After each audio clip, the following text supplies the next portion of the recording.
Hello hi नमस्ते आदाब, स्वागत करता हूं मैं आपके अपने यूट्यूब चैनल जेडीएस एजुकेटर में। तो कैसे हैं आप सब? उम्मीद करते हैं बढ़िया होंगे।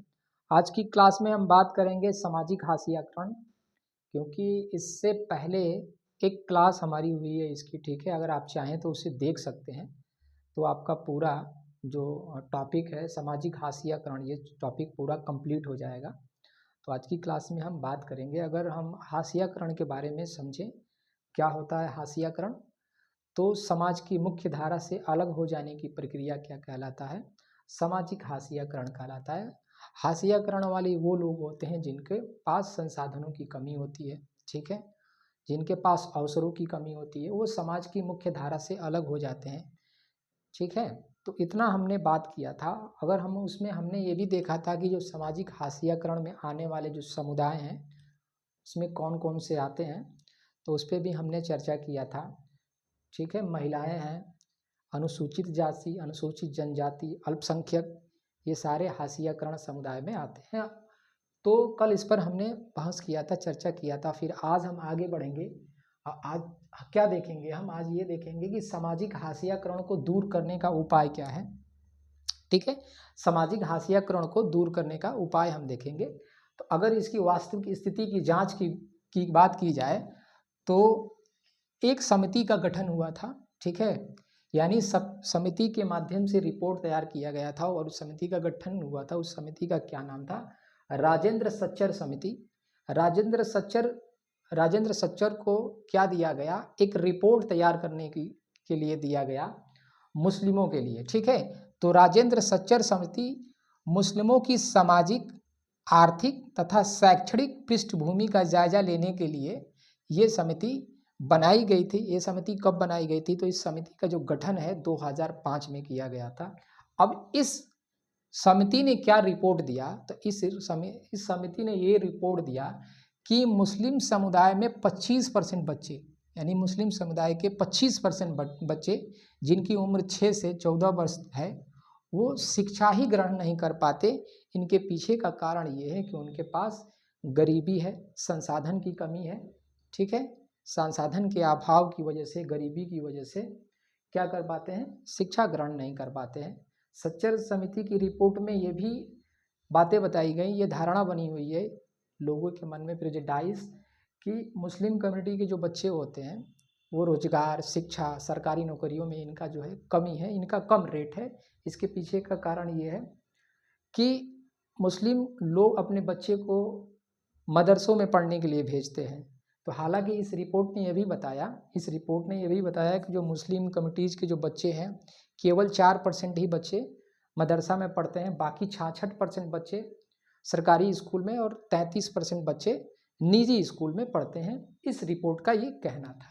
तो इसमें हमने ये देखा कि अगर ये हाशियाकरण आ जाते हैं, हाशियाकरण की लिस्ट में आ जाते हैं, तो इनके पीछे का कारण ये होता है, हम दूर इनको कैसे कर सकते हैं? तो हम संसाधन की पूर्ति करके, ठीक है। और संसाधन की कमी और गरीबी की वजह से ही क्या होता है, ये जो समुदाय है वो हाशियाकरण में चला जाता है, ठीक है। और एक और भी चीज़ें समझ सकते हैं कि जो रूढ़िवादी धारणा होती है, यानी कि स्टीरियोटाइपिंग और प्रेजुडाइज, यानी पूर्वाग्रह की बात करें, हमने इसके बारे में भी आपको बताया था कि रूढ़िवादी धारणा क्या होती है। यानी कि क्या रूढ़िवादी धारणा का मतलब कि इमेज फॉर्मेशन कर लेना, एक छवि में बांध देना, पहले से ही क्या कर लेना, एक छवि में बांध लेना। और पूर्वाग्रह का मतलब होता है कि पहले से ही एक नकारात्मक राय किसी के बारे में बना लेना, ये क्या होता है? आपका पूर्वाग्रह होता है। तो इन दोनों का समावेशन भी नहीं हो पाता, इनका समावेशन नहीं हो पाता, ठीक है। इनका समावेशन ना हो पाता, इनके पीछे का कारण ये है कि आपने देखा होगा कि अगर कोई समुदाय की मेजॉरिटी है और वहाँ पर माइनॉरिटीज़ है, तो उसे सामाजिक सुरक्षा का अभाव रहता है, ठीक है।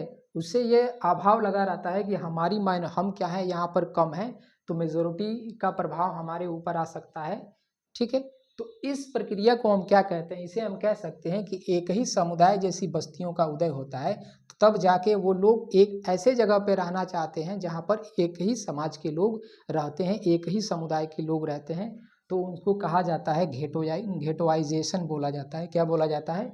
घेटोवाइजेशन बोला जाता है। घेटोवाइजेशन क्या होता है? यानी एक ही समुदाय जैसे बस्तियों का उदय होना क्या होता है, घेटवाइजेशन होता है। ठीक है, क्यों होता है, क्योंकि इनके मन में सामाजिक असुरक्षा का भाव पैदा हो जाता है। ठीक है, आप इस बात को समझ सकते हैं कि मान लीजिए कि एक स्कूल में अगर 100 लड़कियां पढ़ रही हैं और एक लड़के को अगर उसमें बैठा दिया जाए तो उसे भी क्या होगा, थोड़ा सा हेजिटेशन होगा, उसे भी असुरक्षा का भाव महसूस होगा, उसके मन में वो चीज़ें, वो अपने आप को उनके साथ समाहित नहीं कर पाएगा, उनका समावेशन नहीं कर पाएगा, उसे लगेगा कि मैं इसमें से क्या हूँ, ये अलग है। तो वहाँ पे मेजोरिटी की ये जिम्मेवारी बनती है कि वो एहसास दिलाए कि आप हम में से ही क्या हैं, एक हैं। तो अगर ये चीज़ें रूढ़िवादी धारणा और पूर्वाग्रह रहेगा तो ये कभी नहीं हो पाएगा। ठीक है, तो घेटवाइजेशन का मतलब आप समझ पाए कि एक ही समुदाय जैसी बस्तियों का उदय हो जाता है, या अपने आप को समाज से क्या कर लेते हैं, अलग कर लेते हैं। और इसके पीछे का कारण होता है कि असामाजिक असुरक्षा के भाव यहाँ पे क्या हो जाते हैं, निर्मित हो जाते हैं। फिर आगे समझते हैं कि जो अल्पसंख्यक लोग हैं इनको हाशियाकरण से कैसे दूर किया जा सकता है। अल्पसंख्यक, यहाँ पर जो रिपोर्ट है ये मुस्लिमों के लिए दी गई है। अल्पसंख्यक में बहुत सारे लोग आते हैं, बहुत सारे समुदाय आते हैं, बुद्धिज्म आते हैं, जैन आते हैं, क्रिश्चियन आते हैं, पारसी आते हैं। ये क्या होते हैं, अल्पसंख्यक के ही हिस्सा होते हैं। तो अगर अल्पसंख्यकों को संवैधानिक अधिकार प्रदान करना, तो गवर्नमेंट क्या करती है, अल्पसंख्यकों को क्या करती है, जो संवैधानिक अधिकार प्रदान करती है उनके लिए संवैधानिक जागरूकता लाती है। और क्या लाती है, सामाजिक जागरूकता भी लाती है, अवेयरनेस भी लाती है। ठीक है, अब आगे बात करें अगर, तो 2011 की जनगणना के अनुसार अगर हम बात करें 2011 की जनगणना के अनुसार भारत की जो कुल जनसंख्या है उसमें मुस्लिमों का जो परसेंटेज है वो कितना है, 14.2%। यानी कि अगर हम बात करें कि 100 मुस्लिमों में 14 क्या है, 14 लोग क्या हैं, मुस्लिम है। यानी कि पूरी जनसंख्या में कितने परसेंट, 14, यानी कि 14.2% क्या है, मुस्लिम जनसंख्या है। जो और अन्य जो हाशियाई वाले समुदाय हैं, जैसे अगर हम अन्य और हाशियाई समुदाय वाले जो लोग हैं उनकी अगर बात करें, जैसे हम बात कर सकते हैं अनुसूचित जाति और अनुसूचित जनजाति।